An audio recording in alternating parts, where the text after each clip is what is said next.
I have grown up on a farm, riding horses, hunting my entire life. And, just I'm getting married, like to sing. I love makeup. Some people don't like that I like to kill bucks with makeup on. But, I like to be my girly self. And also, I love outdoors. So I just like to do a little bit of both.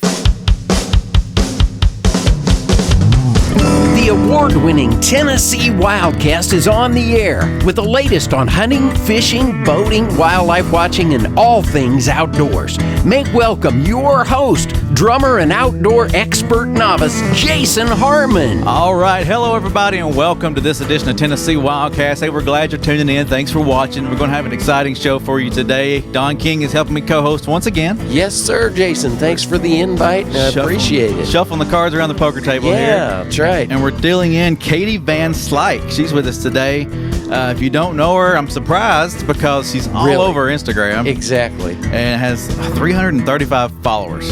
So that's crazy. Wait a minute, 335,000. That's right. I'm sorry. Yes. Thank you for correcting me. I had 335 written down because I knew that K was supposed to be at the end. We're just used to that. We're just used to that. Yeah. But you see a 3-digit number in front of a K, you're like, wow, on Instagram. It's crazy. Exactly. Well, we have like 23,000 followers for the agency, and seeing that big number is crazy.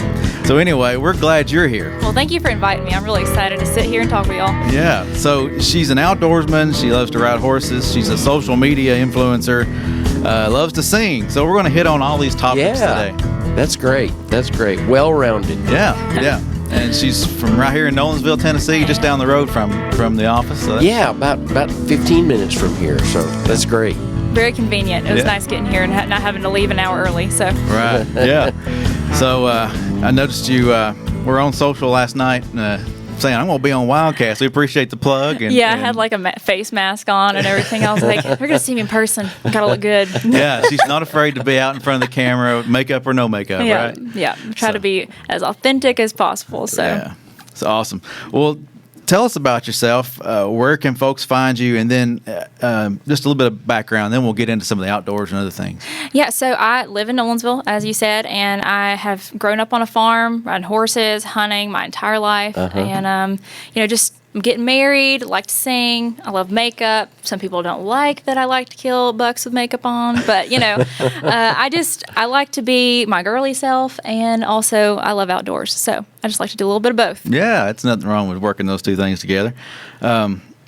So you grew up hunting and fishing, and that was the main topic I wanted to talk about today. Was a woman like you in the outdoors could be a great influence on kids and on other women that want to do the same thing. And I just wanted to try to I want to learn about who introduced you to the outdoors, how you got started, and then we'll branch out a little bit from there. So both my parents have always had a love for the outdoors. My mom has actually killed the biggest buck out of all of us. There you go. She killed a 164.5 off of our property, and but my daddy, it was definitely me and my daddy's thing. Horses were my mom's thing.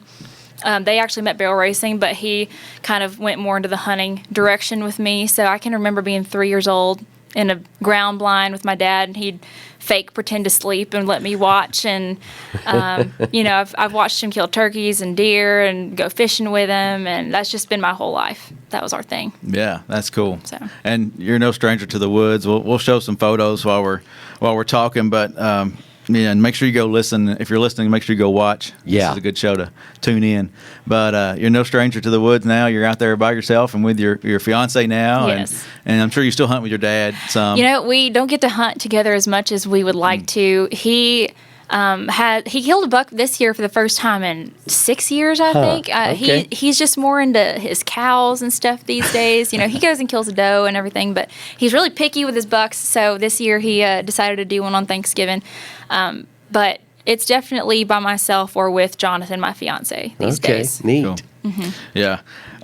So how would you encourage women like yourself to get outside, and what would you say the next step would be for somebody who's interested in getting outdoors and enjoying the life of hunting and fishing and that kind of thing? I was very fortunate to grow up with a family who both hunted, going out with both my parents and having my dad to mentor me and to get me into it early enough to where I didn't have any fears of it and where I didn't have really any second guessing myself about things. I killed my first year when I was 10. And so I think if you're getting into it just without anybody in your family or any friends to direct you, I would think find a mentorship program in your area. Go to NWTF, go to consumer shows, talk to people, make friends on social media who have the same interests as you.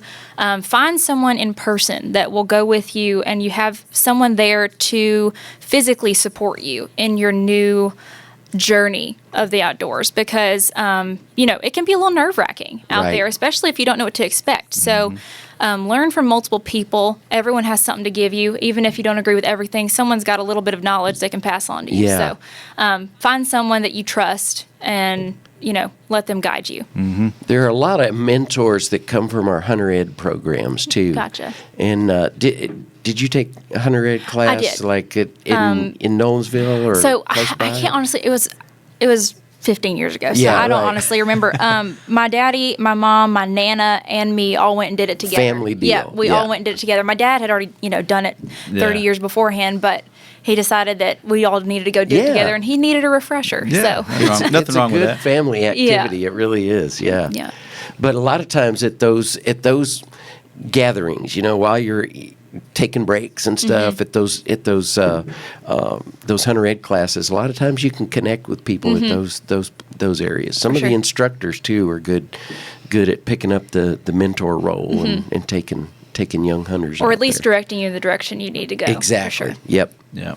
You talked about how it can be intimidating for some folks. It's not just sitting in a tree or sitting on the ground and being ready to shoot. There's a lot that goes into hunting, and even the after you harvest a deer, what's the next steps and things like that. How would you encourage, or what have you learned, I guess, over your time in hunting, the different steps it takes, and what do you think about that? How would you I've just encourage learned folks? that you never know everything. There was always going to be something new that gets thrown at you. And then when I shot my first deer at 10, my dad made me help field dress it. He didn't make me do the whole thing, but 10-year-old little girl, he didn't want to scare me away from it, but he still made me get my hands dirty. He never gave me gloves. He just made me get in there and do little pieces of it. So, nowadays, if it's super cold and I don't want to, I'm like, Jonathan, you're way faster than me at it. But there's been a few, there's times when we have time and I see my dad and Jonathan and our buddies standing over there, and I'm sitting there skinning the deer on the pole and everything. And so we had a picture, I think, of you in a locker or something. That's at our house, yeah. Hey guys, a little help here would be appreciated. Yeah, right? sometimes they're like, I'm like, what's wrong with this picture? But it's funny, and so shooting the deer is the smallest portion of hunting, and I think that's the main thing, is that you have to learn that there's so much that goes into even just getting out to the deer stand, and then there's a whole lot of work that goes after it, whether you're going to process it yourself, whether you're going to take it off, whether you're doing all the skinning yourself or you have to pack it out from somewhere. There's just so much that goes into it. So I think it's great that you're not afraid to get in there and get your hands dirty. You look at your social media and you're all got the makeup on and the nails and things like that, but you're still not afraid to jump in there and get dirty with the guys and skin one out. It's pretty cool. This is the first time I've had nails in like 8 months because I didn't want to have bloody nails all the fall. But. Here's a picture of you. I guess that's your fiance. Yes, that's Jonathan. Jonathan, and y'all are turkey hunting. I guess maybe that last year, a couple years ago. That was opening day last year. Yeah. That's awesome to double like that. Yeah, we had some friends down from Pennsylvania, and they both got turkeys too that day, and then they both got second ones the next day too. So that was really, really exciting. I think mine was the first bird of the day, and then Jonathan's was the last, I believe. So it was a fun day. That's cool. And then, there's another target shot. shooting. Yeah, you got to train. You got to prepare for the hunt. Sighting in a gun is probably a little more simple than sighting in a bow or right. Yeah, because sighting in a gun, if you after years and years, if you have your breathing down and you have your like little thing that you go through every time you sit down and you look through the scope, generally you'll be fine. But with a bow, you have to keep your arms, in shape for it. You have to. It's like a what is it? A habit, you have to keep in it. Routine. Your routine. Yeah. So I always say do 5 arrows a day rather than 20 on Saturday, because doing 5 arrows when you're fresh, you're going to be shooting a deer fresh. You're not going to be shooting it on your 20th try. If you do 20 arrows, you're going to get fatigued, and then I'm just saying more arrows. You're going to get fatigued, and then you cause bad habits, or so shoot fresh, even if you have to do take a break and stuff on Saturday if that's your only day to shoot. But sounds like me bowling. My first line is always my best. Yeah. You're wore out by that next right, round. Yeah. Oh, well, and there's the shot. That's what I was talking about earlier. Where you're in the cooler there, and yep, those 2 does on the right are mine from the last day of season, and then the one on the left is a guy that works at our farm. He went and got one, so awesome. We had a full day of processing that day. Mm-hmm. Flowers had already closed down for the season, so we had to do it ourselves. Yep. Folks don't mind to do it though. It's fun. I mean, it can be a chore, but it's fun too. Yeah. And there's another shot. Some turkey hunting. I noticed you posted this one and said, "I'm getting ready for turkey season. Deer season's closed, and I'm ready to get out." Yeah, there. that was last turkey season. That was a good turkey season. I'm pretty new to turkey hunting, honestly. Growing up showing horses, that was a very heavy horse show season, so I really never got to turkey hunt. And so the last few years, that's been a fun new thing to add to my list of obsessions. Yeah. We'll jump into that horse stuff in a minute too. I want to touch on that, but you had some photos of some cranes. And that was Oklahoma this year. So tell us about hunting cranes. That sounds like that'd be a cool experience. It was very, very fun. We didn't honestly rack up the birds like we thought we would, but we got enough to come home and have a good bit of meat, and I learned that they're my favorite meat. Wild game wise, they're amazing. Especially, you just cook them like a steak. I mean, it was amazing. And we actually kept one to mount in our house. We had never crane hunted before. They are finicky. They're hard to hunt. A lot of people that are from Florida were giving me some trouble because they're like, well, you can just walk up to them, because they're protected in Florida. Right. And so a lot of people had problems with it. But in Oklahoma and other places, they are very much they're huntable definitely birds. wild birds. They're wild. So, yeah. I mean, we were in a blind and we were so brushed in. And I mean, if you popped up, shot, and a shell was outside of the blind, they wouldn't come in because they could see it. I mean, they were very finicky, but we got it done. I've always heard it's sometimes hard to get them to come low enough, too. And you think they're so loud. You think that they're right on top of you and they're 100 feet up. I mean, it was pretty hard to get them that low. Yeah. I bet that'd be fun. It was fun. So you go all over and hunt. You like to hunt in Tennessee and out of the state. Where's your favorite place to hunt? What have you enjoyed the most in your adventures? Okay, well, my favorite hunt so far, and I hate to say it's not one in Tennessee, because Tennessee overall is definitely my favorite place to hunt. Thank you. But my favorite singular hunt so far has been this past September in Alberta, Canada. I went and got my first elk and black bear, and it was one of the most fun hunts I've ever been on. Wow. It was amazing. Wow, I bet that was fun. Yeah. I just love to get up that way sometime and see those parts. It was awesome. That's fun. Awesome. Well, tell us about your horse riding experience. You've been in competition and things like that. You're not just a hunter and an Instagram influencer, social media influencer, but you love to ride horses too. So I grew up on horses, and probably horses were a bigger part of my life than hunting for the longest time. And they're still a giant part of my life. We still breed quarter horses. We have a barn full. My mom runs a boarding facility on our farm. So we have other people's horses as well as ours. And that's been that way my whole life. We've always had other people at our barn.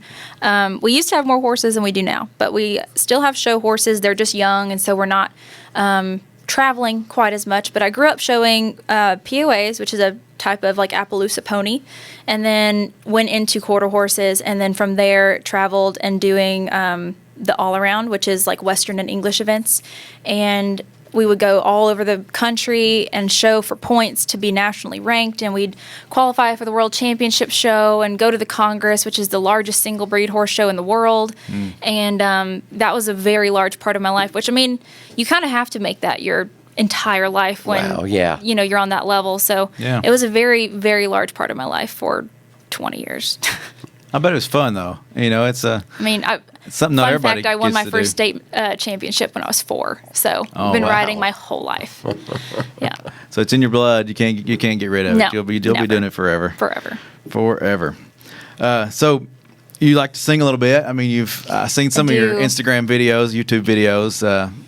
Have you ever done it professionally? No. I've been spoiled because we have a friend who plays downtown all the time. His name's Rylan Fowler, and he's a fiddle player, and he's been he's toured all over everywhere. And so he plays downtown pretty often, and he lets me up on stage sometimes. So that's like I get my little fill of being on stage in front of people, and then I don't do it again for a while. But he spoils me. He plays guitar for me all the time, and we'll make little videos and everything. But, it's definitely not something that I've done professionally. It's always been a hobby. Well, when we were, I heard that there might even be an original song or two, maybe about the outdoors. Yeah, I've got a bow hunting song that I wrote in a stand during the first velvet season. Jonathan has a video where he was zooming in on my fingers. I was sitting on my phone typing it so fast because I was walking out to the stand and I got an idea. And I'm the type of songwriter where I can't just sit down and write. I have to write it when it just like pops in my head. Sure. So that morning, walked out and it came to me. So I sat in that stand and wrote it, and then got down at lunch and sang it, and then kept working on it that whole day. And then, so it's called "Leave Me Alone," and I hope to. Yeah, I mean, leave me alone in the woods, you know. But I hope to make an EP at some point. I've got 2 hunting songs and a couple other songs, but neat. Yeah, that'd just be for fun. I mean, she dabbles in everything. Look forward to hearing those. Yeah, yeah, that would be awesome. I was just thinking as you were talking, you're in the field a lot. You're doing these live Instagram videos and the stories and things like that. Didn't you come across a deer that had been in a fence or something like that hung up here recently this year? Was it this year or last year? It was last August or July when we were checking some trail cameras and came across it. And what was the saddest part is we had it on trail camera and it had been there for about 2 days and it was still alive. And so a lot of people gave me, I try to document every part of it, every part of being in the outdoors. And so I didn't show us putting it out of its misery, but we did. And a lot of people had a problem with that, but what they didn't see is its leg was literally barely hanging on, and it was dehydrated, and its mom had left it after a day and a half, and she hadn't been back on the cameras hours before we got there. And we just did what we felt was right, and that was having to do what you really don't want to do. Right. There's times that you have to take care of the wildlife and not let them suffer anymore. Yeah, for sure. Yeah. Well, tell us about how you got into the Instagram thing. I think that's really cool. You've grown this audience, 335,000 followers. And I'm just curious, what is it like being in front of so many folks every day? So I'm pretty used to it now. It was a little surreal at first. It was very by accident that it happened. I never in a million years thought of doing that. I didn't know that people, I didn't keep up with influencers. This was almost 3 years ago. And I posted a picture. It was very just generic. I was just like on the farm, and a few accounts reposted it, and got like an influx of about 2,000 followers in a week, and I was like, what is happening?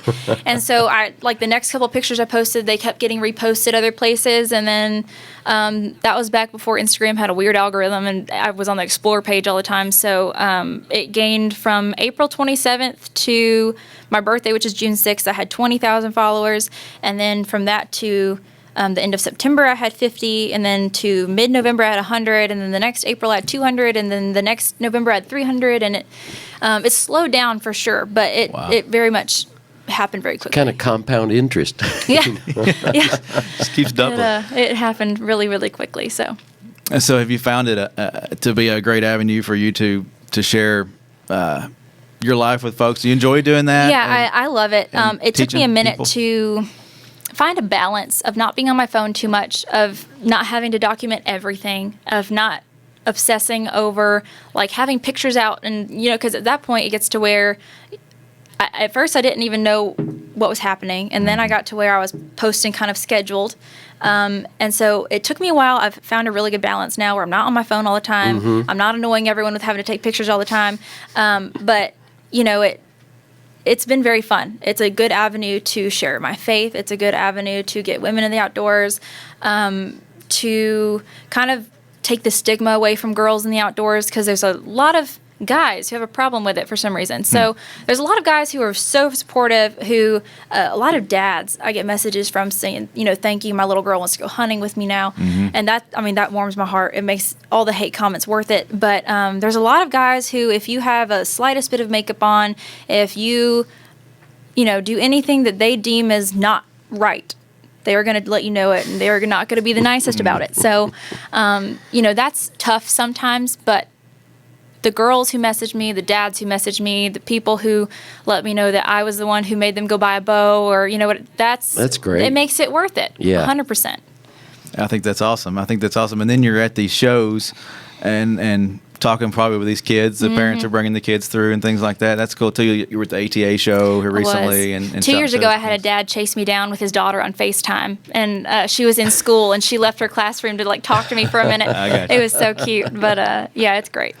So, you've met a lot of people. We had a photo. I'm not sure if we've passed it yet or not, but you and a country artist or songwriter in the Megan woods. Patrick. Yeah, she came over and hunted with me a little bit, and so is that an example? That's an example of how you've mentored.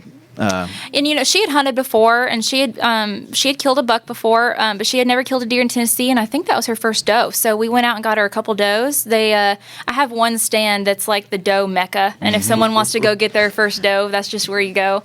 And it's just in the big middle of a big field, and there's hills all around. We have some food plots, so we went out there, and I think we saw 15 or 20 deer, and she picked out 2, and that's awesome. Got it done. So. I don't know, she's a little older, but it's still an example of how women can be mentors to girls and ladies and both. It's great. That's an interesting point about talking to the dads too, who have daughters that are looking for tips. Hey, do I want to start them out in a stand, or do I want to how long do I take them out the first time? Do I want to make them sit still for 2 hours or? And I've taken a 2-year-old hunting, so there's no too young to start them, in my opinion. I started out with my dad super early, and he never even thought about asking me if I wanted to kill a deer until I was a little older. But it was great going, and I had a lot less nerves. I had a lot better idea of what was going to happen because I had been going with him for so long and had just seen it, and it was like second nature. And so then I took my 2-year-old little cousin out with me, and his dad came, and we went and sat in a redneck blind and did not see a single deer, but you could not tell him that. He had his little binoculars up, and he was saying, "I see a deer," and there was no deer out there, but he was having the best time, and it was just great. It was awesome. That's great. Yeah, it's like you take the binoculars and the grunt call and the rattle bag. We let him do whatever he wanted. He took snacks. We let him take a nap. Like, it was just, you don't put too much pressure on it. Don't get onto them for being a little loud. They're 2 or 3, or young, and just make it a fun experience. And then they'll want to do it with you as they get older, and it turns into a passion. So sometimes squirrels and crows are good entertainment too. They are. Yeah. They are. When you're a little older and you're trying to get that big buck in the rut, you might not like squirrels that much. But as a little kid, I could see it being very fun. So you love to hunt turkeys and deer and fish. I guess you enjoy fishing as well. Fishing is I wouldn't call it a passion of mine. It's more of if Jonathan and our friends are going fishing, I'll go fishing, and I like it. But it's not something I definitely like to do by myself. We've gone on fishing trips, and I love fishing trips where all you do all day is fish. Like charter and all that kind of stuff. Love doing that, but I would not call myself a diehard fisherman. I'm not knowledgeable on what bait to use for bass. I just go out and he gives me a pole, and I just do it to be with him, honestly. But it's definitely a fun thing to do, but it's not a passion like hunting is for me. Yeah. So. That's awesome. Well, trying to think what else we could hit on here today that we haven't already touched on. Tell folks where they can find you. That's one thing, and I want to make sure, not like you need any more followers, but I mean, I wouldn't mind them. She'll take it. I'll take it. It's but you can find me on Instagram. All of my usernames are generally my name. I think the only one that's not just my name is Facebook, which is Katie Van Slyke 96. So Twitter, Instagram, YouTube, everything is Katie Van Slyke. Pretty easy to find. If you want to go follow, that'd be cool. Yeah, go follow her. For the listeners, that's with a Y. Yeah, Katie and then VANSLYKE. Yep. Hey, it comes up pretty easy. I've typed Katie and it just pops up. Right. I think she's on the top of the list. You don't have to get too deep. Search, yeah. Yeah. Well, let's one more time. I want you to encourage folks out there, ladies, kids, parents with young ladies that want to get outdoors. How would you encourage them to get out there? Make friends, go to events that you see that are local or something, and just find people who are like-minded like you to teach you. If you want to go out there and try it by yourself, more power to you. It's not scary. And don't put pressure on yourself to make it like kill a deer on my first hunt. No, you might go 2 years, but just go do it. Yeah. Go find someone to do it with you. Go do it by yourself. Don't put any pressure. Don't put a timeline. Just go out, be in the outdoors, and you'll have your own lessons coming your way, but it's nice to have someone to help you too. So, yeah. Hey, so when's the big date? May 31st. May 31st. Yeah. All right. Yeah, I'm pretty excited. We've been together. It'll be 3.5 years when we get married, but it's been 3 years now. So. Well, I followed a little bit, and I noticed you were asking folks where should we go on our honeymoon and things like that. Yeah, we decided on St. Lucia. Okay, so awesome. we booked the honeymoon, but we've never been on a trip together that wasn't a hunting trip or with family and stuff. So we're excited to go do something and just lay on a beach somewhere. You know. I can see camo bathing suit. Yeah. You say that all of his swim trunks are camo. So. Or they're cut off, right? No. Okay. Oh, that's great. Well, so how'd you guys meet? Well, we live in the same town. His parents back up to the back of my parents' property. He's older than I am, so we went to elementary school and church together, but I was his little brother's age. And so once we got older and I wasn't like the little kid in Nolensville anymore, we have mutual friends, and it just kind of happened naturally. It just kind of happened, Well, that's cool. It was nice. Well, I want to kind of tease folks a little bit that Katie may come back. Yeah. That'd be cool. In a future episode. I've heard some pretty cool things that's going to be happening. We were talking about that mentoring thing, and I think she's got something in mind she'd like to share. Yeah. Not right now. A little bit later on. Yeah, not today. Not today. So we'll make sure tuned. to have you back, and we'll talk more about that. Yeah. Maybe we'll highlight some of that stuff. I will come back anytime. I appreciate you coming on and being that mentor for young ladies and women. And well, I appreciate you having me and giving me another outlet to talk about it and, again, get more girls into it and young folk in general, because, I mean, in this day and age, social media, video games, TV, I feel like it's a dying age of wanting to go hunting with your dad. So I'm hoping just to get young people in general into it. So. Yeah. You mentioned the outdoor shows. And the reason, or your name came up from our good friend Barry Cross, who we work with, who saw you at NWTF, I think last year. Yeah. So said there was a line around the block waiting to talk to Katie. That's a great way to meet people and get introduced to things. Oh, yeah. So, well, Katie, it's been fun. I appreciate you so much for being on. Thank you. And go visit her Instagram page, Katie Van Slyke, Slyke. Yeah. And visit our social media. Follow us on Twitter, Instagram. We're out there on Facebook as well, YouTube, all those places. So follow us. And we appreciate you tuning in to this edition of Tennessee WildCast. Thank you, Don. You bet. You bet. And see you next time. See you next time. Thanks for tuning in. Stay connected with TWRA by visiting our website at tnwildlife.org and follow us on Facebook, Twitter, and Instagram. Hey, it's all about Tennessee wildlife. It's what we do. Tennessee WildCast will be on the air again next week. We'll see you then.